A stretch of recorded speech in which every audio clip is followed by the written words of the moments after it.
नमस्ते। मेरा नाम है सुयोग उपाध्याय और आज मैं बात करना चाहता हूँ एक बड़ी इंटरेस्टिंग इवेंट की। बीजिंग से लेकर टोक्यो तक राहुल गांधी की जर्नी, ये हमारा आज का टॉपिक है। आपको शायद याद होगा, बीजिंग ओलंपिक जब हुए थे तब चाइना की तरफ से इनविटेशन जो गया था वो Manmohan Singh Indian prime minister को नहीं गया। इनविटेशन गया सोनिया गांधी को और पूरी गांधी फैमिली को, और पूरी गांधी फैमिली गई। मनमोहन सिंह नहीं गए। गांधी फैमिली, सोनिया गांधी, राहुल गांधी, प्रियंका गांधी, रॉबर्ट वड्रा, उनके बच्चे सारे गए। तब राहुल गांधी को नहीं लगा ना कि ये इंडियन डेमोक्रेसी के साथ खिलवाड़ है, या फिर इसमें कोई गड़बड़ हो रही है, या फिर ये सही नहीं है, या फिर ये कॉन्स्टिट्यूशन खतरे में है, डेमोक्रेसी खतरे में है। ना राहुल गांधी कोई मिनिस्टर थे, मेंबर ऑफ पार्लियामेंट है। सोनिया गांधी केवल मेंबर ऑफ पार्लियामेंट थी। सोनिया गांधी ने नेशनल सिक्योरिटी एडवाइजरी कमेटी बनाई, उसकी वो चेयरपर्सन थी, और उसके बाद वो प्राइम मिनिस्टर को गाइड करती थी वो कमेटी। लेकिन वो कमेटी खुद ही अनकॉन्स्टिट्यूशनल थी। कॉन्स्टिट्यूशन के हिसाब से प्राइम मिनिस्टर को गाइड करने वाली कमेटी बनती नहीं है। बाबा साहेब आंबेडकर ने तो ऐसा कभी नहीं सोचा, लेकिन सोनिया गांधी ने सोच लिया। अब कौन पूछता है बाबा साहेब आंबेडकर को? तो राहुल गांधी का, सोनिया गांधी का चाइना जाना, ये खुद ही अपने आप में देश के ऊपर फैमिली का इंपॉर्टेंट होना है। इसके अलावा कोई दूसरा कारण है नहीं। आज वो भले ही कंप्लेन करे, कुछ भी बोले, सच्चाई तो हम जानते हैं। तो क्यों ना हम उसी सच्चाई की बात करें कि राहुल गांधी का बीजिंग ओलंपिक से लेके टोक्यो ओलंपिक का जर्नी राहुल गांधी के लिए कैसा रहा। आइए देखते हैं। पिछले कुछ सालों में एक नई बात सामने आई जो पहले पता नहीं थी या बहुत कम लोगों को पता थी, और वो ये थी कि 2008 के बीजिंग ओलंपिक के लिए जब पूरी गांधी फैमिली गई हुई थी, तब राहुल गांधी ने जी जिनपिंग के साथ एक एमओयू साइन किया। एमओयू का मतलब होता है मेमोरेंडम ऑफ अंडरस्टैंडिंग। मेमोरेंडम मतलब वो लेटर जो अंडरस्टैंडिंग की है, मतलब हमारी इन तीन चीजों के बारे में अंडरस्टैंडिंग है। तो वो जो अंडरस्टैंडिंग का जो मेमोरेंडम था, वो उसे एमओयू कहा जाता है। वो एमओयू एक्चुअली मिनिस्ट्री के तौर पे होता है, मतलब एमओयू का जो इंचार्ज है उसको कैबिनेट मिनिस्टर का दर्जा होता है हर गवर्नमेंट में। और एमओयू मिनिस्ट्री के साथ, उसके कंसेंसस के साथ ही हम लोग दूसरे किसी देश के साथ हमारा व्यापार कैसा होगा, हमारी रिलेशनशिप कैसे होंगे, कल्चरल एक्सचेंजेस कैसे होंगे, टेररिज्म के बारे में किस तरह का हमारा कोऑपरेशन होगा टेररिज्म को प्रिवेंट करने के लिए, सीक्रेट इंफॉर्मेशन शेयरिंग के लिए एमओयू बहुत इंपॉर्टेंट होता है। तो ये एक मिनिस्ट्री अपने आप में, और इस मिनिस्ट्री, मतलब मिनिस्ट्री नहीं है, लेकिन उस एमओयू का जो इंचार्ज होता है उसको कैबिनेट मिनिस्टर का दर्जा होता है अपने आप में। वो देश का होता है, वो किसी पार्टी का, किसी परिवार का नहीं होता। राहुल गांधी ने जो एमओयू साइन किया है वो चाइनीज सीसीपी, सीसीपी मतलब चाइनीज कम्युनिस्ट पार्टी, और उनका वाइस प्रेसिडेंट वो टाइम पे जी जिनपिंग था। वो प्रेसिडेंट नहीं था वो टाइम पे, वो जी जिनपिंग वाइस प्रेसिडेंट था। और यहाँ पे कांग्रेस की पार्टी, इंडियन नेशनल कांग्रेस, उनका वाइस प्रेसिडेंट वो टाइम पे थे राहुल गांधी जी। तो उन दोनों ने वो लेटर साइन किया। अब चाइना कुछ भी करे, इंडिया के लिए तो एमओयू सिर्फ गवर्नमेंट साइन कर सकती है। एमओयू कोई पार्टी साइन नहीं कर सकती, भले कोई भी पार्टी हो, कोई परिवार साइन नहीं कर सकता, कोई भी परिवार हो। MOU can not be signed like that. लेकिन राहुल गांधी ने एमओयू किया। और उसमें सबसे दिलचस्प बात है कि आज तक राहुल गांधी जो मोदी जी से इतने सवाल पूछते हैं, जो इस देश के कृषि मंत्री से सवाल पूछते हैं, डिफेंस मिनिस्टर से सवाल पूछते हैं, जो इंडियन आर्मी से सवाल पूछते हैं, और उनके अलग अलग बंदे आर्मी चीफ को सड़क का गुंडा कहते हैं, वो राहुल गांधी आज तक बाहर आके देश को बता नहीं पाए कि उस एमओयू में लिखा क्या है, कौन सी एग्रीमेंट हुई भाई, कौन सी डील हुई। राहुल गांधी ने प्रॉमिस किया था क्या कि जी जिनपिंग की बहन से वो शादी करेंगे? क्या वो टाइप का एमओयू था ये? क्या एमओयू था? कौन सा? या ऐसा था कि हम लोग अपनी सीक्रेट इंफॉर्मेशन आपको देंगे? क्योंकि इस एमओयू के बाद जो हुआ वो भयानक हुआ है। अब वो क्या हुआ है, आइए देखते हैं। अब चाइना और पाकिस्तान की जो दोस्ती है वो तो आज और कल की बात नहीं है ना, ये मोदी सरकार के आने की बात है। ये बहुत पुरानी दोस्ती है। चाइना बहुत सालों से, एक्चुअली डेकेड से, कई दशकों से चाइना के बारे में पाकिस्तान बोलते आया है कि चाइना हमारा ऑल वेदर फ्रेंड है। मतलब वो बारिश हो, गर्मी हो या सर्दी हो, हर सीजन में हम चाइना के ऊपर, दोस्ती के ऊपर डिपेंड रह सकते हैं। खैर पाकिस्तान तो सिर्फ डिपेंडेंट ही रहता है, वो कभी सोचता नहीं कि दोस्ती के तौर पे पाकिस्तान को भी कुछ मदद करनी चाहिए। और चाइनीज भी पाकिस्तान को ऐसे ट्रीट करते कि भैया तुम मदद करने की छोड़, तुम अपना देखो, और तुमसे जितना कम मैनेज हो उतना हमारे लिए बेटर है। क्योंकि चाइना तो चाहता है हर एक जगह को खरीद लेना, वो अलग बात हुई। लेकिन इंडिया में इंस्टेबिलिटी क्रिएट करने के लिए जो इंटरेस्ट है वो पाकिस्तान की एस्टेब्लिशमेंट में भी है और चाइना की कम्युनिस्ट पार्टी में भी है। दोनों ही चाहते हैं कि इंडिया अनस्टेबल रहे। जैसे ही चाइना के साथ एमओयू साइन हुआ, कुछ ही महीनों के अंदर 26/11 के अटैक हुए। अब ये बेहद इंटरेस्टिंग है, आप देखो 26/11 के अटैक में और उसके बाद कांग्रेस पार्टी के लीडर्स का रोल क्या है। जिस दिन वो अटैक हुआ, अटैक होते ही दिल्ली फोन गया। अब फोन करने में तो कोई टाइम नहीं लगता ना, जिस जिस मिनट आपको पता चला कि अटैक हो रहा है, मुंबई से तुरंत दिल्ली फोन गया। अब एनएसजी कमांडोज जो होते हैं, जो ब्लैक कैट कमांडो जिनको कहा जाता है, एनएसजी तो बाद में बने, लेकिन ब्लैक कैट कमांडो जो भी कमांडोज थे वो टाइम पे, सील वगैरह, वो हमेशा हाई अलर्ट पे होते हैं। कमांडोज को रिलैक्स नहीं किया जाता। कमांडोज जब एक उनका शिफ्ट खत्म हो जाए तब दूसरी, वो ये घर चले जाते हैं, लेकिन दूसरे कमांडोज रेडी रहते हैं। तो कमांडोज की टीम हमेशा रेडी और हाई अलर्ट पे रहती है। सो दे आर रेडी। जैसे दिल्ली फोन गया, एयरफोर्स का एक प्लेन इमीडिएटली दिल्ली एयरपोर्ट पे आने के लिए रवाना हो गया। वो तुरंत पहुंच भी गया, क्योंकि वो दिल्ली के पास के एयरफोर्स से बेस से पहुंचने में क्या टाइम लगता है। कमांडोज वहां पे रेडी थे, कमांडोज उस प्लेन में बैठते, एयरफोर्स के प्लेन में 20-30 कमांडो भी हो, यहाँ पे 10 ही टेररिस्ट थे। कमांडो यहाँ पे पहुंचते, खत्म कर देते टेररिस्ट को, बात खत्म हो गई। लेकिन शायद पहले ही तय हुआ था कि बड़ा तमाशा होना है। तो वो टाइम पे जो होम मिनिस्टर थे, आप उनका नाम चेक कर सकते हो गूगल पे, मुझे नाम नहीं लेना, लेकिन वो टाइम पे जो होम मिनिस्टर थे उन्होंने मैसेज भिजवाया कि इन कमांडो के साथ मैं भी जाऊंगा मुंबई।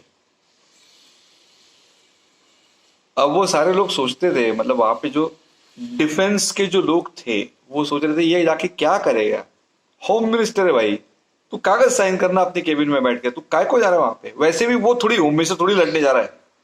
अगर ताज होटल के ऊपर हमला हुआ तो होम मिनिस्टर थोड़ी जाएगा अपनी जान की जोखिम लेके, उसको क्या करना है। लेकिन वो होम मिनिस्टर का गेम बड़ा सॉलिड था। उसने बताया मैं आ रहा हूं, मेरे लिए 1 घंटा वेट करो। 1 घंटा उस टीम ने वेट किया। उसके बाद फोन आया 1 घंटा वेट करो, 1 और घंटा वेट किया। ऐसा करके जो टीम वहां से 8 बजे निकल के मुंबई में 9:30 बजे, फाइटर प्लेन जो है, एयरफोर्स के प्लेन है, उनका स्पीड बहुत ज्यादा होता है। तो डोमेस्टिक प्लेन जो 2 घंटे लेते हैं वो तो 1 घंटे में पहुंच जाएगा, फाइटर प्लेन 1.5 घंटे में पहुंच जाएगा। तो ये सारे जो टेररिस्ट है, इनको छुपने के लिए आराम से अच्छी खासी जगह जो Taj hotel, Trident hotel, Nariman house में तय की गई थी उनके प्लानिंग के हिसाब से, वहां तक वो पहुंचने से पहले ही ये टीम उनको पकड़ के एनकाउंटर में मार डाल सकती थी। लेकिन यूनियन होम मिनिस्टर जो यूपीए के थे वो टाइम पे, उन्होंने इस टीम को बोला कि मैं आ रहा हूं, मैं आ रहा हूं, मैं आ रहा हूं। और वो टीम का फ्लाइट 2 बजे रात को टेक ऑफ हुआ। हमला 7, 7:30 बजे शुरू हुआ था। 8 बजे वो टीम वहां से निकलती, 9, 9:30 बजे तक टीम मुंबई में पहुंच जाती। होम मिनिस्टर साहब 2 बजे उस फ्लाइट में आए, इसकी वजह से ये टीम यहां पे 3, 3:30 बजे पहुंच के 4 बजे काम करना शुरू किया। इस बीच उन सारे टेररिस्ट को पूरा मौका मिल गया अपनी जगह सेव करके अपने आप को प्रोटेक्ट करने का। तो इसके आगे जो हमने 60 घंटे जो देखे भयानक टेलीविजन पे, जहां पे हमारा खून बह रहा था इंडियंस का, और वो टेररिस्ट गोलियां चला रहे थे, ब्लास्ट कर रहे थे, ग्रेनेड्स फोड़ रहे थे, वो सारा का सारा जो हमें देखने को मिला, जो उन लोगों के साथ हुआ, जो उन औरतों के साथ हुआ, उसके लिए होम मिनिस्टर जिम्मेदार है। लेकिन बात सिर्फ इतनी नहीं है। आप कह सकते हैं ये होम मिनिस्टर ने अपना काम ढंग से नहीं किया और उसने रिजाइन भी किया था 26/11 के बाद, फिर तो बात ही खत्म हो जाती है। लेकिन ऐसा नहीं है। 26/11 के बाद कसाब जिंदा पकड़ा गया था तो ये तो साबित था कि ये तो पाकिस्तान की साजिश है। लेकिन एक किताब पब्लिश की गई जिस किताब का नाम था 26/11 इज आरएसएस कॉन्स्पिरेसी, मतलब 26/11 आरएसएस की साजिश। और भाई पाकिस्तान का कसाब आरएसएस को काय को सपोर्ट करेगा? लेकिन उस किताब में लिखा है कि आरएसएस की साजिश है। और वो किताब पब्लिश किसने की थी? महेश भट्ट ने और कांग्रेस के नेता दिग्विजय सिंह। अब आप सोचो, कांग्रेस के नेता दिग्विजय सिंह एक टाइम पे राहुल गांधी के बहुत बड़े एडवाइजर हुआ करते थे। वो बीच बीच में आके बाकी बयान देते थे कि राहुल गांधी में सारे गुण हैं इस देश के प्रधानमंत्री बनने के लिए। भाई जो देश के प्रधानमंत्री के गुण की परख करेगा वो पाकिस्तान ने भेजे हुए टेररिस्ट को आरएसएस का क्यों बताएगा कि ये साजिश पूरी कांग्रेस और पाकिस्तान की थी? वरना दिग्विजय सिंह को पार्टी से क्यों नहीं निकाला? फिर वो टाइम पे जनरल सेक्रेटरी थे दिग्विजय सिंह, महासचिव, उनको निकाल देना चाहिए था, नहीं निकाला। क्यों? कांग्रेस ने कह दिया कि उनकी अपनी राय है, ये बुक जो पब्लिश हुई आरएसएस की साजिश है ये उनकी अपनी राय है। और दिग्विजय सिंह तो आज भी कहते हैं कि आरएसएस की साजिश थी, उन्होंने आज तक इनकार नहीं किया है। लेकिन राहुल गांधी क्यों हाथ में चूड़ियां बांध के बैठे थे? राहुल गांधी ने क्यों नहीं कहा कि इसमें आरएसएस का संबंध नहीं है, तो पाकिस्तान की साजिश है? क्यों नहीं कहा? उल्टा जब अमेरिका के डेलीगेट से वो मिले थे अपने घर में, तब उन्होंने कहा था कि इस देश को जैसे मोहम्मद और लश्कर तैयबा से जितना खतरा है उससे ज्यादा खतरा तो हिंदू टेररिज्म से है। तो क्या यह साजिश थी कि हिंदू टेररिज्म का नैरेटिव गढ़ के किसी भी हाल में आरएसएस बीजेपी को बदनाम करो ताकि वो कभी पावर में आए, कभी सत्ता में ना आए और कांग्रेस की सत्ता बरकरार रहे?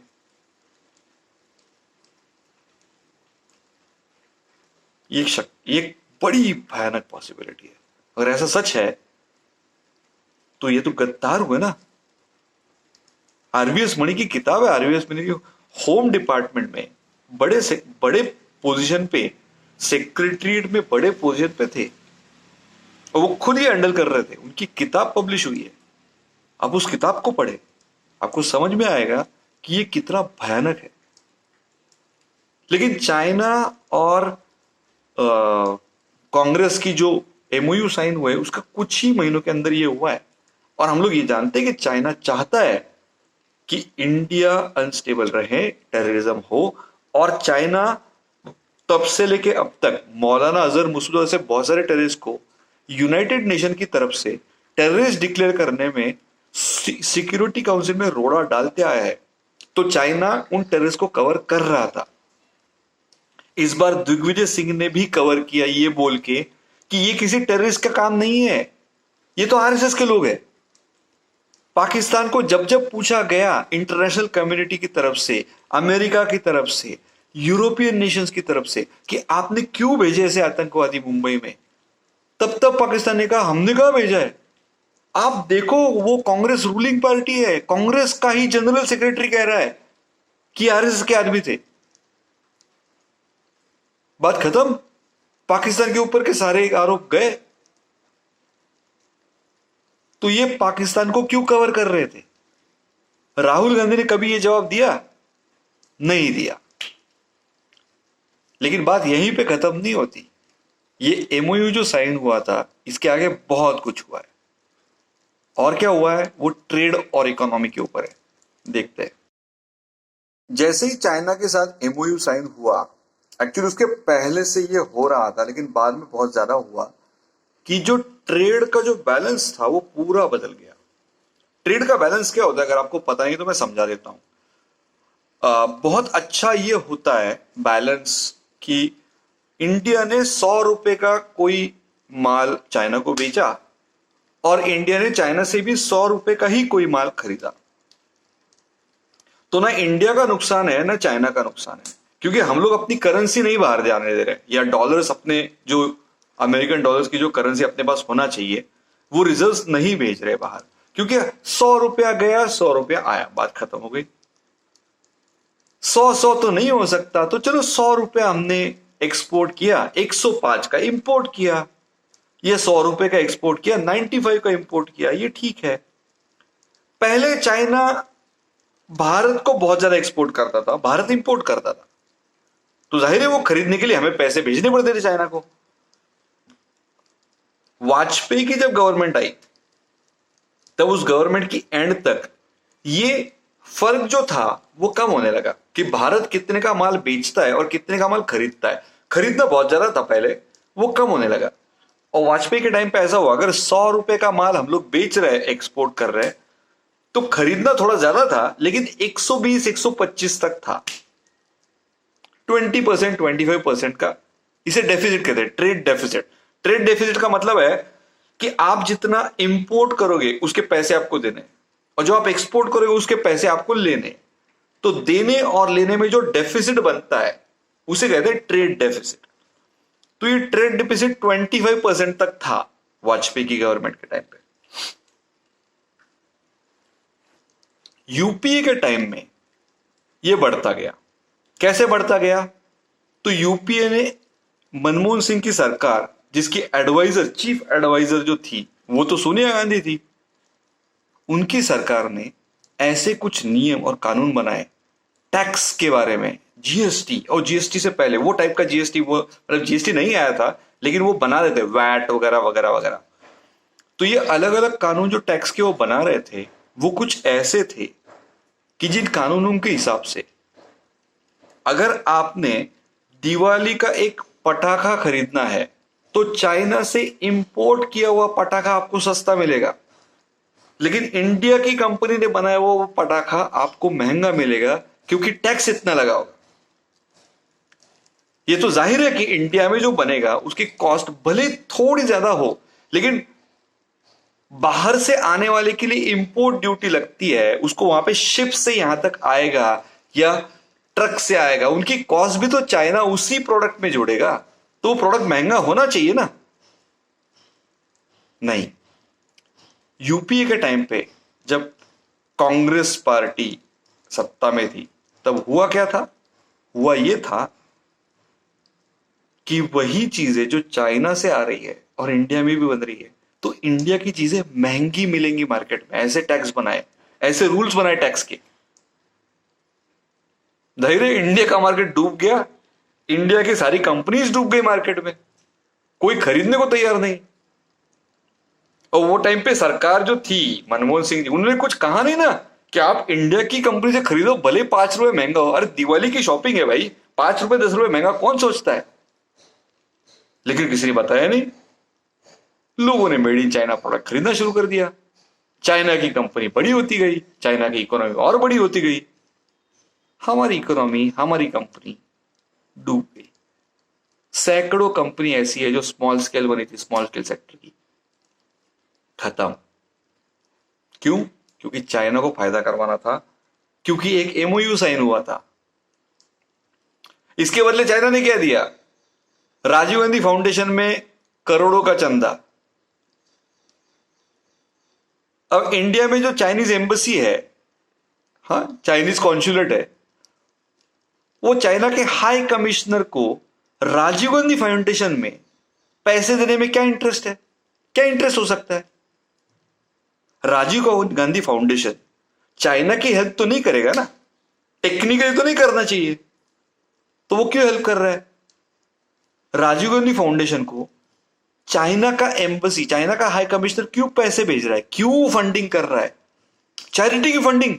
चाइना की तरफ से चैरिटी कोई सोच सकता है? अबे चाइना की तरफ से जी जिनपिंग की फैमिली को फंडिंग नहीं होगी चैरिटी के तौर पे, प्रेसिडेंट होने के बावजूद। वो ये गांधी फैमिली को काय को फंड कर रहा है? क्योंकि गांधी फैमिली को उन्होंने काम दिया है, ये आपके पैसे, अब आप ये करो कि हमारी जो कंपटीशन है इंडियन मार्केट में उसको खत्म करो। और उन्होंने वो खत्म की, कंपटीशन इस तरह से खत्म की कि इंडियन कंपनीज डूब गई, चाइना की कंपनीज सक्सेसफुल हुई। ये था उनका शायद एमओयू। बात यहीं तक नहीं रुकती, उसके बाद चाइना और पाकिस्तान के बारे में जो पॉलिसीज बनती गई, उनमें से सबसे भयानक पॉलिसी पी चिदम्बरम ने लाई थी। जब पी चिदम्बरम होम मिनिस्टर नहीं बने थे और वो थे फाइनेंस मिनिस्टर इंडिया के। अब फाइनेंस मिनिस्ट्री ये भी डिसाइड करती है कि इंडिया की जो करेंसी छापनी है, 100 के, 200 के, 500 के जो भी नोट है वो छापने हैं, तो उन छापने का तरीका, उसके लिए कागज लगता है, उसके लिए एक स्याही लगती है, ये सारा खरीदना पड़ता है। तो वो कहां से खरीदे, किससे खरीदे, ये सब कुछ फाइनेंस मिनिस्ट्री डिसाइड करती है। मतलब वो सारा डिसीजन था पी चिदम्बरम के हाथ में। पी चिदम्बरम ने, ये आप चेक कर सकते हो, इंटरनेट पे भी अवेलेबल है, गूगल पे। मैं जो बोल रहा हूं वो सब कुछ गूगल पे अवेलेबल है, इसमें कुछ ऐसा नहीं, हवा की बात नहीं, कोई सीक्रेट डॉक्यूमेंट मेरे पास नहीं है, ना किसी और के सीक्रेट डॉक्यूमेंट मुझे लीक होके मिले, ऐसा कुछ भी नहीं है, सब कुछ गूगल पे है। तो पी चिदम्बरम ने एक ऐसा काम किया कि उन्होंने इंडियन करेंसी, मतलब नोट छापने के लिए जो कागज लगता है, वो कागज हमें मंगवाना पड़ता है, ऑर्डर करना पड़ता है। तो वो मंगवाया कहां से? तो वो ऑर्डर एक कंपनी को दी जो पहले नहीं बनाती थी, किसी और के पास वो ऑर्डर था, वो ऑर्डर कैंसिल कर दिया और एक नई कंपनी को ऑर्डर दिया। अब ये नई कंपनी कौन सी थी? ये नई कंपनी वही थी जो पाकिस्तान को भी कागज बेचती है करेंसी छापने के लिए। आपको कांड समझ में आ रहा है? अगर एक ही कंपनी से इंडिया भी कागज खरीदेगा और पाकिस्तान भी कागज खरीदेगा, तो करेंसी के छापने का कागज एक कंपनी दोनों को सेम देगी। और अगर ऐसा हुआ तो पाकिस्तान को इंडिया के नोट छापने के लिए बेहद आसानी हो जाएगी। गवर्नमेंट ऑफ इंडिया को अपने नोट पाकिस्तान में जो छापे जाने का अटेम्प्ट पहले से हो रहा है, उसको रोकना चाहिए, उसको बढ़ाना चाहिए। चिदम्बरम के डिसीजन से पाकिस्तान को इंडिया की करेंसी, इंडिया के नोट छापने में बेहद आसान हो गया। इट वॉज लाइक इजी, कोई प्रॉब्लम नहीं। कागज तो वही है, एक ही कंपनी दे रही है, तो वही कंपनी इंडिया को कागज देगी, वही कंपनी पाकिस्तान को कागज देगी। अब पाकिस्तान जो कागज खरीदा उससे वो पाकिस्तान के रुपए भी छापेंगे, लेकिन वो इंडियन करेंसी भी तो छाप सकते हैं उसी कागज से, क्योंकि छूने में, देखने में वो कागज तो सेम लगेगा। तो इंडिया में पता कैसे चलेगा करेंसी सही है गलत है? इसलिए मनमोहन सिंह के टाइम पे 500 और 1000 के हर 5 नोट में एक नोट जाली था। मतलब हमारी 20% इकोनॉमी पाकिस्तान चला रहा था। आपको समझ में आ रहा है? जो देश हमारे टुकड़े करना चाहता है, जो देश हमारे पास टेररिस्ट भेजता है, जो देश हमारी वाट लगाना चाहता है, जिन लोगों ने 71 की हार के बाद, बांग्लादेश को खोने के बाद ये प्रतिज्ञा ली है कि we will bleed India with 1000 cuts, India को ऐसे नहीं मारेंगे लेकिन 1000 छोटे छोटे छोटे छोटे कट देंगे छुरी से, और इंडिया ब्लीड होके मरता रहेगा, खून निकलता रहेगा, इंडिया मरता रहेगा। ये उनकी प्रतिज्ञा थी। और चिदम्बरम साहब ने उस प्रतिज्ञा को पूरी तरह से सफल करने की कोशिश की। उनको वो जो कागज मिला, उसके बाद इंडियन इकोनॉमी तबाह हो गई। आपको याद नहीं होगा शायद, आपको पता भी नहीं होगा, या आपको याद होगा, जैसे कुछ लोगों ने बहुत गहराई से पढ़ा भी होगा, 2012 और 2013 में अमेरिका में आईएमएफ की रिपोर्ट आई थी। उस रिपोर्ट के हिसाब से उन्होंने कहा था कि Indian economy is in worrying condition. क्यों? क्योंकि हमारी इकोनॉमी हमारी गवर्नमेंट नहीं, पाकिस्तान की गवर्नमेंट और पाकिस्तान की आईएसआई हैंडल कर रही थी। 20% अगर किसी के हाथ में चला जाए, इसका मतलब क्या हुआ? 20%।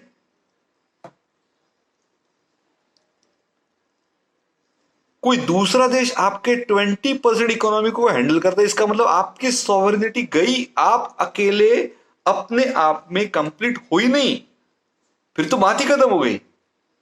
मतलब ट्रेड हैंडल करेगा चाइना और करेंसी हैंडल करेगा पाकिस्तान। ये दोनों काम किए यूपीए गवर्नमेंट में, जिसमें सोनिया गांधी चीफ एडवाइजर थी।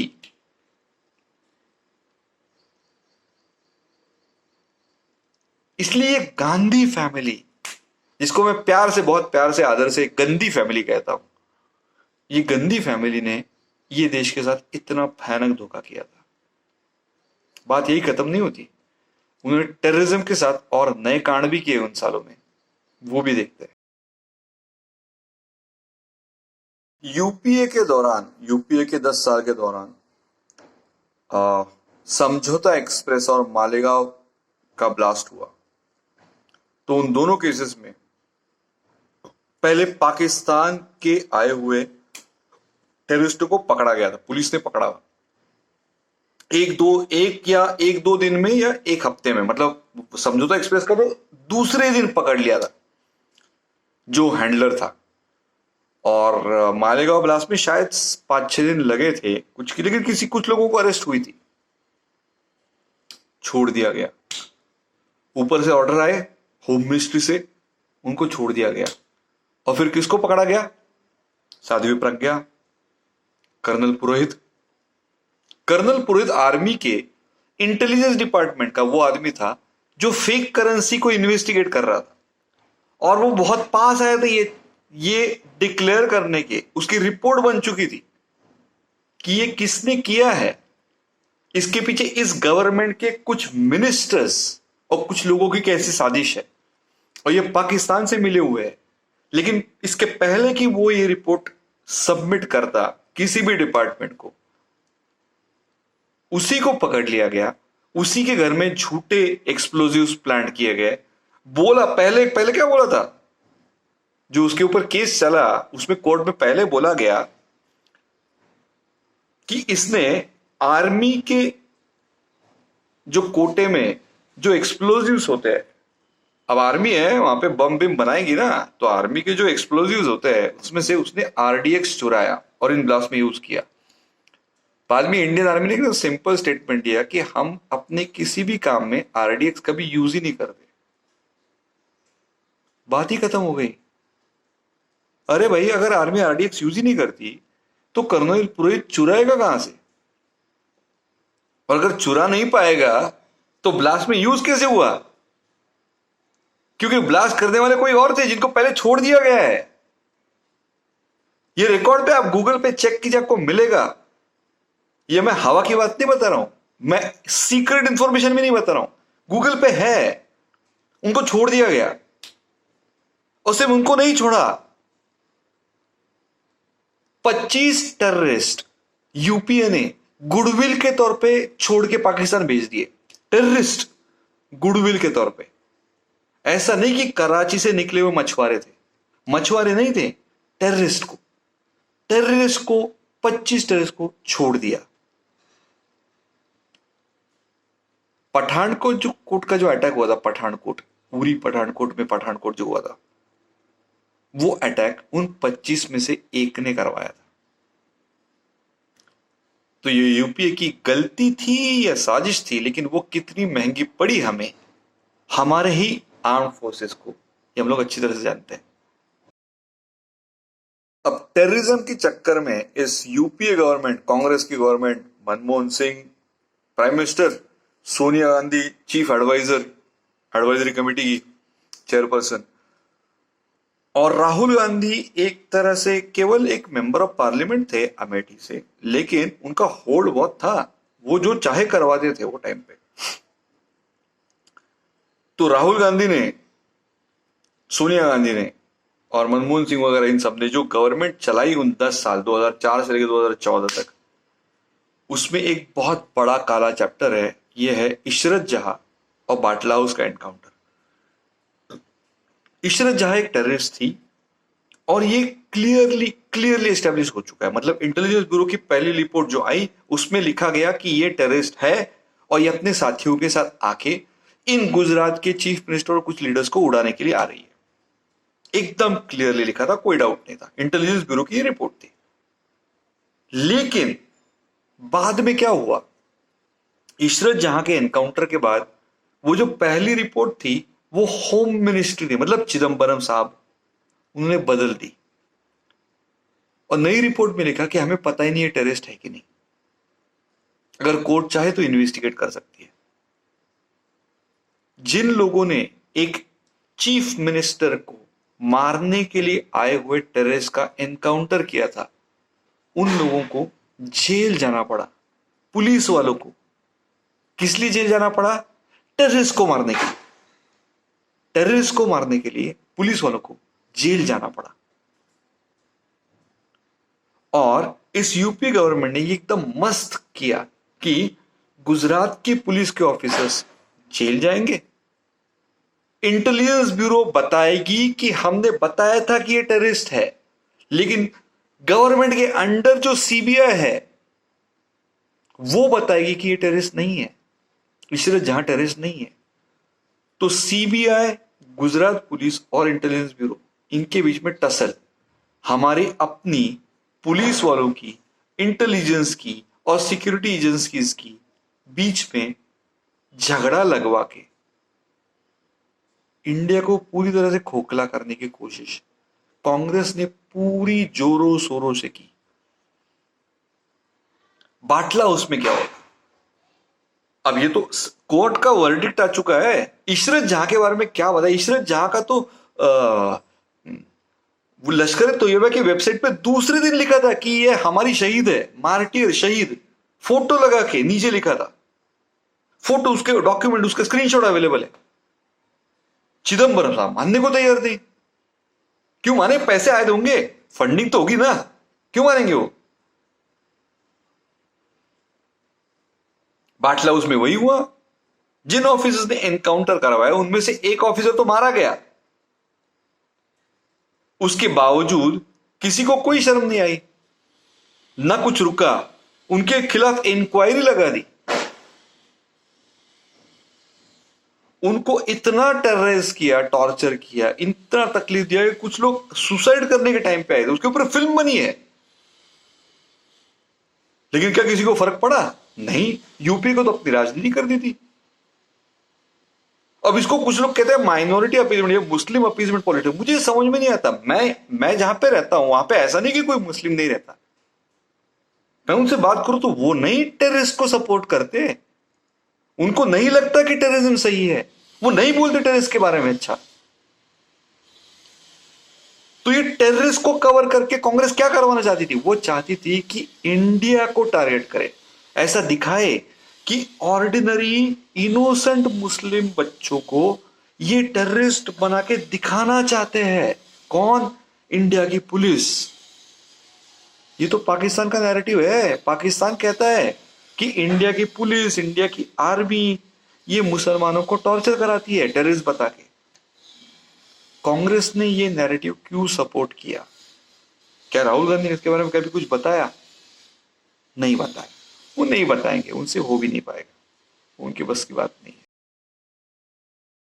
तो यूपीए ने इतने सारे कांड करने के बाद लोगों ने आखिर डिसाइड कर लिया कि किसी भी हाल में इनके ऊपर भरोसा नहीं करेंगे हम लोग।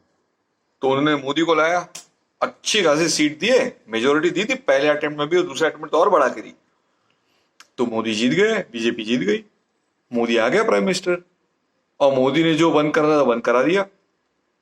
ना कोई दलाल काम कर सकता है। अब किसानों को पैसा मिले, गरीबों को पैसा मिले, किसी मनरेगा वाले वर्कर को पैसा मिले, पैसा उसके बैंक के अकाउंट में डायरेक्टली जाएगा। बीच में कोई नहीं होगा जो करप्शन करेगा। वहां से बटन दबा, सरकार की तरफ से पैसा आया अपने अकाउंट में डायरेक्टली, एक पैसे का लॉस नहीं, बीच में कोई दलाल नहीं, कोई मिडलमैन नहीं, बात खत्म हो गई।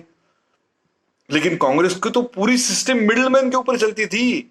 उनको जो पैसे मिलते करप्शन के उनमें से थोड़ा थोड़ा थोड़ा ऊपर जाके वो गांधी फैमिली तक पहुंचता है।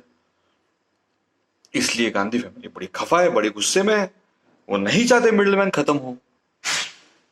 तो उन्होंने बहुत कोशिश की थी मोदी को बदनाम करने की। राफेल के टाइम पे राहुल गांधी ने बोला कि चौकीदार चोर है, लेकिन सुप्रीम कोर्ट ने उसके ऊपर जो मुंह पे तमाचा मारा तो उसकी पूरी बोलती बदल गई। कुछ पत्रकार उन्होंने जो पाले हुए हैं वो रोज एजेंडा चलाते हैं। इनमें से कुछ पत्रकार ऐसे हैं जिन्होंने 4 साल पहले खुद रिपोर्ट की थी, रवीश कुमार ने खुद रिपोर्ट की थी। हाँ, एक ऐसा रिपोर्ट बनाया था, रिपोर्ट मतलब छोटा सा एपिसोड बनाया था, स्टोरी की थी कि कैसे मंडियों में किसानों को केवल और केवल पीड़ित किया जाता है, शोषित किया जाता है और उनका हक नहीं मिलता। कैसे किसानों को टॉर्चर करने के लिए ही मंडियां काम करती है। अब मोदी ने मंडियां हटाई तो नहीं है, लेकिन किसानों को ऑप्शन दिया है कि आप मंडी में ना बेचो और किसी और को बेचो, तो आपकी मर्जी। धाए करके रवीश कुमार कूद पड़े। आज वो बात नहीं करते किसान कानून में लिखा क्या है इसकी, वो बात करते कि इतने किसान बैठे, उतने किसान बैठे। अरे बैठने को तो कितने में बैठेंगे? आप कानून की बात करो, आप पत्रकार हो या आप गिनती के लिए आए हो? रवीश कुमार को तय करना चाहिए ना, वो गिनती करने के लिए बैठा है या पत्रकारिता करने के लिए बैठा है। पत्रकार है तो भाई कानून के एक एक प्रावधान पढ़े, लोगों के सामने रिपोर्ट पेश करे कैमरा के सामने कि ये गलत है, ये सही है, ये गलत है, ये सही है। वो तो वो कर नहीं रहा। न राजदीप सरदेसाई करेगा, न बरखा दत्त करेगी। उनको तो शमशान पे बैठ के दिखाना है कि यहां पे चिताएं जल रही है और इंडिया में कोविड का ये कहर है। इसके अलावा उन्होंने किया क्या है? अपनी पूरी लाइफ उन्होंने गंवा दी बस मोदी और बीजेपी को टारगेट करने में। हिंदुत्व कितनी बुरी चीज है वो बताने में। अरे भाई, किसी एक रिलीजन को अटैक करने से उनको क्या मिला? वैसे भी तो बरखा दत्त जॉबलेस है, रवीश कुमार की क्रेडिबिलिटी कम हो रही है, राजदीप सरदेसाई तो पैदाइशी इनक्रेडिबल है, मतलब उसकी क्रेडिबिलिटी है ही नहीं। लेकिन इन सारे चक्कर में कांग्रेस ने क्या गवाया? तो कांग्रेस और सबसे ज्यादा गांधी फैमिली जो गवाया वो ये है कि राजीव गांधी खेल रत्न जो पुरस्कार था, जो राजीव गांधी के नाम से दिया जाता था, राजीव गांधी का स्पोर्ट्स में कोई कंट्रीब्यूशन नहीं है। मुझे लगता है वो 100 मीटर दौड़े भी नहीं होंगे अपनी पूरी लाइफ में। स्कूल में शायद दौड़े होंगे, बाद में कभी दौड़े भी नहीं होंगे। सोनिया गांधी के पीछे दौड़े होंगे शादी करने के लिए, वो उसमें मतलब सोनिया गांधी और राजीव गांधी और राहुल गांधी कोई बुरा ना माने, मतलब एक किसी भी नौजवान लड़के का फर्ज है कि लड़की के पीछे दौड़े। हाँ, वो गांधी फैमिली वगैरह कोई संबंध नहीं है। ये नेचर का क्रिएशन है, ये ईश्वर ने ऐसे ही नहीं क्रिएट किया होगा, तो वो लाजमी, वो जायज बनता है। लेकिन राजीव गांधी अपनी लाइफ में कुछ खास स्पोर्ट्स में तो उन्होंने किया नहीं है, तो भाई उनके नाम से स्पोर्ट्स का अवार्ड क्यों? तो मोदी ने बता दिया एक ट्वीट से कि आज से इस अवार्ड का नाम होगा मेजर ध्यानचंद खेल रत्न अवार्ड। अब मोदी ने तो उसका नाम मेजर ध्यानचंद किया है, बदल के मेजर ध्यानचंद खेल रत्न अवार्ड किया है। लेकिन गांधी फैमिली को क्या लगा? राजीव गांधी का नाम हटा दिया। अबे हटा दिया मतलब हटा ही दिया है। हम चाहते हैं कि राजीव गांधी का नाम हटाया जाना चाहिए था, पहले हटाया जाना चाहिए था। देर हुई है, 2014 में ही होना चाहिए था। लेकिन कोई सियासती मजबूरी रही होगी मोदी की कि 6 साल 7 साल और लगे, लेकिन हटाया बिल्कुल सही किया। राजीव गांधी डिजर्व नहीं करते थे, उनके नाम से खेल रत्न अवार्ड नहीं होना चाहिए। और कितनी चीजों को नाम दे आपकी गांधी फैमिली का, आपने किया क्या है देश के लिए? मैं तो 10 साल से गिनवा रहा हूं, यूपी के 10 साल में क्या किया आपने, मैं तो वही गिनवाने के लिए वीडियो किया ही है। एक का तो जवाब देके दिखाइए, फिर बात करते हैं।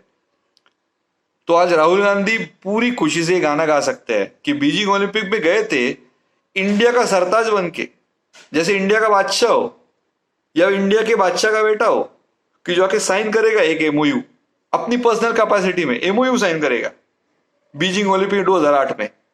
और 13 साल के बाद क्या हुआ? टोक्यो ओलंपिक के दौरान उन्हीं के पिताजी का नाम हटा दिया, निकाल दिया, दूसरी जगह नाम नहीं रखा, बस निकाल के फेंक दिया। ये उनकी एक्चुअल डिजर्विंग है। वो यही डिजर्व करते हैं, उनकी यही सही औकात है, और मोदी जी ने उनकी औकात दिखा दी। आज राहुल गांधी जरूर ये गाना गाएंगे कि क्या से क्या हो गया, फिल्म गाइड का वो गाना था ना, क्या से क्या हो गया।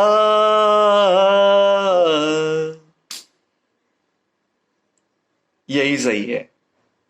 बीजिंग से लेके टोक्यो तक की जर्नी में गांधी फैमिली बस 2008 और 2020, मतलब आज अभी 21 है, इन 3 ओलंपिक के दौरान गांधी फैमिली पूरी तरह से सड़क पे आ चुकी है।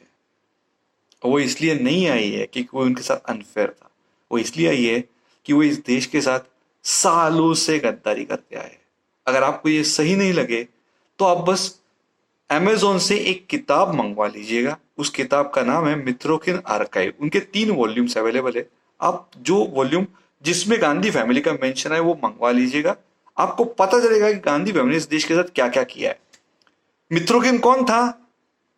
तो सोवियत रशिया जब था तब उनका एक सीक्रेट डिपार्टमेंट हुआ करता, जैसे हमारा रॉ होता है, पाकिस्तान की आईएसआई है, अमेरिका का सीआईए है, इसका मोसाद है इसराइल का, वैसे रशिया का हुआ करता था केजीबी। तो केजीबी के आर्काइवल डिपार्टमेंट मतलब क्या है? सब सारे सीक्रेट डॉक्यूमेंट जो डिपार्टमेंट स्टोर करेगा, सीक्रेट डॉक्यूमेंट, सारे के सारे सीक्रेट डॉक्यूमेंट जहां पे स्टोर होंगे उसको आर्काइवल डिपार्टमेंट कहते हैं। उस आर्काइवल डिपार्टमेंट का जो चीफ था उसको अचानक भनक पड़ी कि हम तो एक एक देश को बर्बाद कर रहे हैं, उनके लीडर्स को मरवा रहे हैं, उनके जर्नलिस्ट को मरवा रहे हैं, वहां पे कोई अच्छा बात करेगा उसको मरवा रहे हैं, ये ठीक नहीं कर रहे हम लोग, ह्यूमैनिटी के साथ ये पाप है। और उसकी जब संवेदना जागी तो उसने डिसाइड किया कि मैं ये बदल के रहूंगा। अब वो कैसे बदलेगा? उसको मरवा देंगे वो कुछ बोलेगा तो उसने क्या किया, वो सुबह काम पे आता था और शाम को जाने से पहले बस 2 कागज फाड़ कर अपने दोनों जूतों में रख के अंदर चला जाता था। जूतों के अंदर सॉक्स में एक कागज राइट एक कागज लेफ्ट सॉक्स में डाल के घर चला जाता था। रोज 2-2 कागज 20 साल 30 साल लेके गया वो। उसके घर पे पूरी थप्पी पड़ी थी फाइल की, बाद में सारे डॉक्यूमेंट्स, और फिर वो डॉक्यूमेंट्स उसने पब्लिश करवाए। इंग्लैंड गया, डॉक्यूमेंट्स पब्लिश किए। उन डॉक्यूमेंट्स का जो कलेक्शन है वो आज 3 किताबों में पब्लिश हो चुका है। उसका नाम है मित्रोकिन आर्काइव। आपको अगर डाउट हो तो आप जरूर पढ़े, आपको पता चलेगा गांधी फैमिली ने इस देश के साथ क्या क्या किया है। आज जो वो फेस कर रहे हैं ना, राजीव गांधी का नाम यूं हटा दिया, किसी को बुरा नहीं लगा है। कांग्रेस के पालतू कुत्ते जो है उनको बस बुरा लगा, बाकी किसी को बुरा नहीं लगा है। वो क्यों हुआ है? क्योंकि इस देश को कुत्ता बना के छोड़ा था उन्होंने। आप मित्रोकिन आर्काइव में पढ़ोगे ना तो आपको समझ आएगा क्या हुआ है आपके साथ। अगर आपको ये वीडियो पसंद आए और अगर आपको लगे कि इसके बारे में बात भी होनी चाहिए, अगर आपको पसंद आए तो आप प्लीज कमेंट कीजिए, मैं तो खुश रहूंगा। अगर आपको पसंद है तो कमेंट करके बताइए। अगर आपको वीडियो ठीक लगे शेयर कीजिए, प्लीज शेयर कीजिए, लाइक कीजिए और चैनल को सब्सक्राइब कीजिए। मुझे गांधी फैमिली या किसी और के बारे में कोई अच्छी बुरी बात करने में कोई दिलचस्पी नहीं है। मैं इतना छोटा आदमी नहीं हूं कि मैं किसी फैमिली को पकड़ के बैठूं। हाँ, लेकिन मैंने शादी नहीं की, मैंने कुछ और बहुत बड़ा काम नहीं किया। मैं चाहता हूँ ना मरने से पहले थोड़ा कंट्रीब्यूट कर लो अपने देश के लिए, तो ये उनमें से एक पार्ट है। मैं सिर्फ इतना नहीं कर रहा, मैं कुछ और करने की कोशिश कर रहा हूँ, लेकिन उसमें से एक पार्ट है। तो प्लीज सपोर्ट कीजिए। अगर आपको सही लगे लाइक कीजिए, शेयर कीजिए, सब्सक्राइब कीजिए और आप कमेंट करके जरूर बताइए कि क्या ये बात आपको पसंद आई या नहीं।